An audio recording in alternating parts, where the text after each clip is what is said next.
అందరికీ నమస్కారం. Good evening.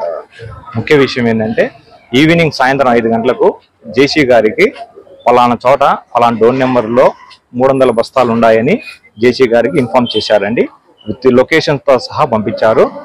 మేము జేసీ మేడం గారు డిఎస్ఓ గారు చెప్పిన మేరకు మేము ఎంక్వైరీ చేసి ఫలానా ఏరియాలో ఉన్నాయని వచ్చి మేము వెరిఫై చేసేటప్పుడు ఆ ఇంటికి బీగం వేసి ఉన్నారు. అది మన మిల్లారయ్య సాయి ప్రసాద్ గారు అక్కడికి వచ్చి చెక్ చేసుకున్నారు. సార్ ఇక్కడ వచ్చాను సార్, ఫలానా వాళ్ళ బీగం వేసి ఉన్నారు సార్, ఏమీ తెలియలేదు సార్, ఫలానా వాళ్ళ ఈ విషయం కనుక్కునేదానికి ఈ పక్కన ఆ పక్కన కనుక్కొని వాళ్ళ మొబైల్ నెంబర్ తీసుకోమని మేము చెప్పాను సాయి ప్రసాద్ గారు. ఈయన మొహమాటానికి ఎందుకు భయపడినారో తెలియదు కానీ కొద్ది భయంతో కనుక్కోవడానికి ఇన్ఫర్మేషన్ కనుక్కోవడానికి వెళ్ళారు. అట్లా విఆర్ఓ వెళ్ళాడు, ఇట్లా సాయి ప్రసాద్ వెళ్ళారు. కానీ ఇంతలోగా మన వాళ్ళు తప్పుదావు పట్టించారు. ఇందుకు 300 బస్తాలు ఉంటే తప్పించుకొని తిరుగుతాను మిల్లారయ్య అని అట్లా ప్రచారం చేశారు. అదైతే అవాస్తవం అండి. మేము ఖచ్చితంగా ఆ పక్క ఒకరిని ఈ పక్క ఒకరిని విఆర్ఓని మోటేసి పెట్టున్నాము. ఎక్కడికన్నా తరలిస్తే ఎవరైనా వస్తే ఆ బీగం తీస్తే మేము పట్టుకునేదానికి. ఎందుకంటే బీగం వేసినది మేము పగలగొట్టకూడదు, అది చట్టరీత్యా నేరము.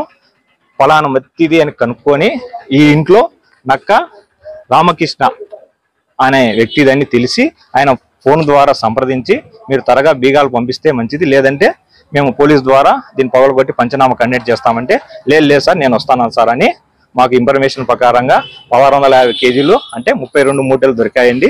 దాని ప్రకారంగా సీజ్ చేసేసి షాప్ నెంబర్ 33 ప్యాకెట్లు దొరికినాయి. 1650 కేజీలు ఇవి మన రైస్ అని కన్ఫర్మ్ చేసుకుని అది మేము కనుక్కుంటామండి. ఖచ్చితంగా కనుక్కొని మన జేసీ గారికి డిఎస్ఓ గారికి ఆర్డీఓ గారికి ఖచ్చితంగా రిపోర్ట్ పంపిస్తాము. ఇది 6A కేసు కట్టినారు, పంచనామా కండక్ట్ చేసినాము. ఇవి షాప్ నెంబర్ 4 నాగిరెడ్డి దాంట్లో దీన్ని ప్రస్తుతం నిల్వ ఉంచుతామండి. తర్వాత ఏమున్నా పై అధికారులు చెప్పి మీకు ఏమన్నా ఇన్ఫర్మేషన్ అందిస్తాం. Thank you.